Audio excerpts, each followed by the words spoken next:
Good evening and salutations, my YNR fans. Okay, so let's start with the whole Sharon story. I gotta sit there and say, I know some people are kind of annoyed because, they want to move past Sharon's story. They're kind of over it at this point. And here's the thing, your feelings are your feelings, right? So I will never necessarily knock people for how they feel about a storyline, either moving too slow or whatever. But part of me is just like, y'all do realize that y'all watching Young and Restless, right?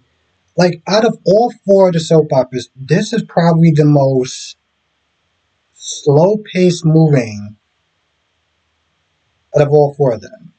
So part of me is like, y'all do realize y'all watching Young and Restless, right? Now I know some people have problems with Cameron and the bloody T-shirt and da da da da da, but I gotta sit there and say that I am generally enjoying the pace of the way that this story is going. And she does get hypnotized again.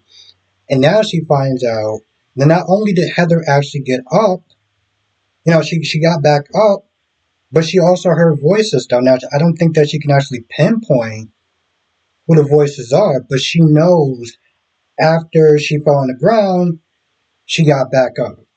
So she knows that, so far, she's not the one that killed her. I'm surprised she didn't remember the touch, right? Because she did sit there and say that she did collapse on the couch or whatever. And she still heard Heather and everything.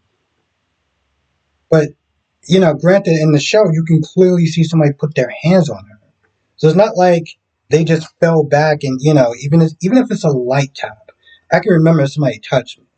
Um, so I'm surprised she didn't sit to remember that. But now she knows so far that she didn't actually kill Heather.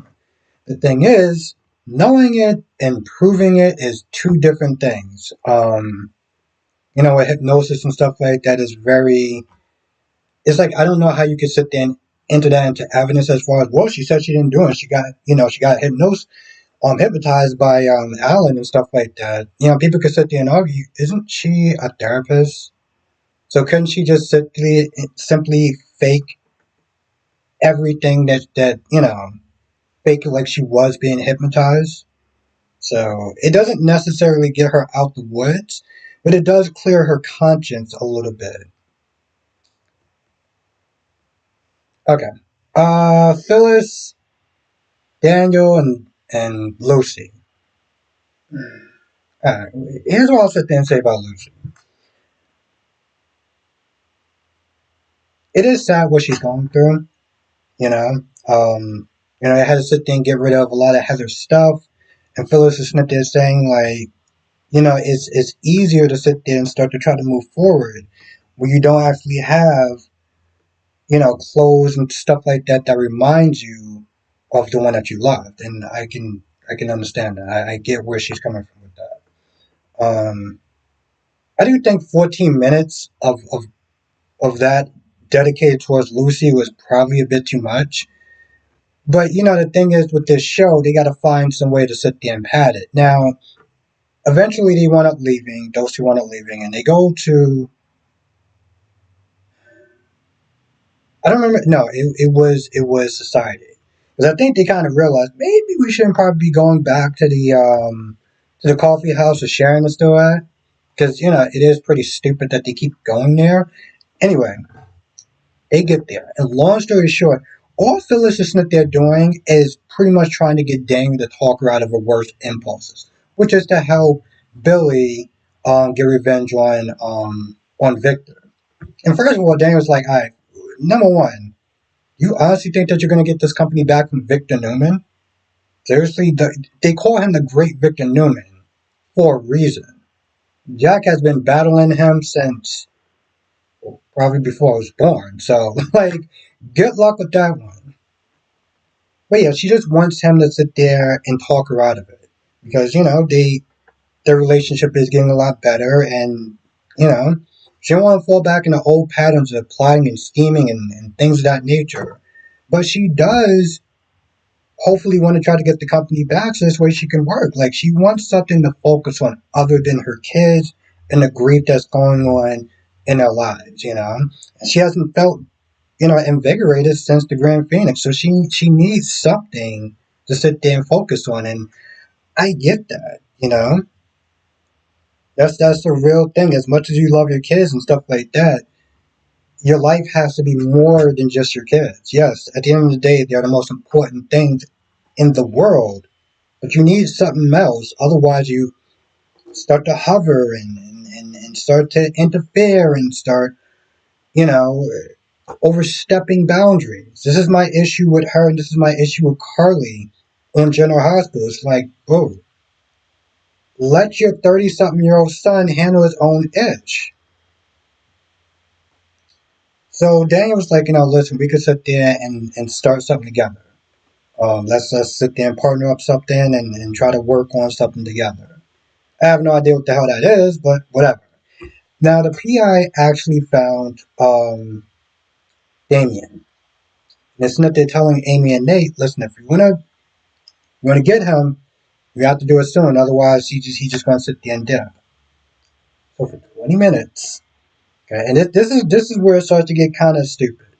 For 20 minutes, Nate has to sit there and try to convince Amy to go and talk to Damien. Granted, this was Amy's idea. Amy's the one that approached him. Was like, hey, listen, you got a half brother. I need you to sit there and try to find him, so he can know that he's not lost in the world. But now, when you actually find him and he's like, all right, let's go, she's like, well, why don't you go and you can sit there and report back to me? I don't want to go because my health. Yeah, my health. And I'm just like, what the oh, this was your idea. So 20 minutes, you're literally sitting there wasting the audience time by backtracking. And then when he does get her to go, she's like, well, you need to sit there and make the first move. I'll just be in a hotel. No, no, no, no, no, no, no. Okay? Because Nate and everybody else can sit there and agree. How awkward is it going to be for him to sit there and approach this man who he doesn't know and say, oh, by the way, I'm your half brother? No, you need her to sit there and bridge the gap. That's just like, what? So finally, he convinces her to sit there and go, and he texts Audra as well. Um, Texts Audra as well to sit there and be like, hey, you want to sit there and come with me on this trip? And I'm like, it's not like Audra's really doing anything. It's not like she has a job or anything. And she keeps sitting there trying to psych herself up, like, oh, I'm going to sit there and get that job soon. I'm just like, bro, you might want to move to LA or something because ain't no jobs out here hiring you. Ain't no jobs out here hiring her, which I have a feeling that Nate's going to sit there and try to convince Devon to sit there and hire Audra because Audra has turned into a new leaf. And what he's going to try to do, he's going to, and this is a guess, he's going to sit there and try to get Abby. Because Abby was a little more sympathetic than Devon was. Devon wants to sit there and act like people still need to impress him for some odd reason. But he's going to get Abby to talk to Devon to try to get her a job because, let's be honest, where else is she going to work? Huh? Where else do you think she's going to work? You think she's going to sit there and work at Casad? She damn sure ain't working at Jabot. She will not be sitting there working at Crimson Light or Society. So unless there's a new company, and you can forget Summer. So that's just out. So unless there's a new company,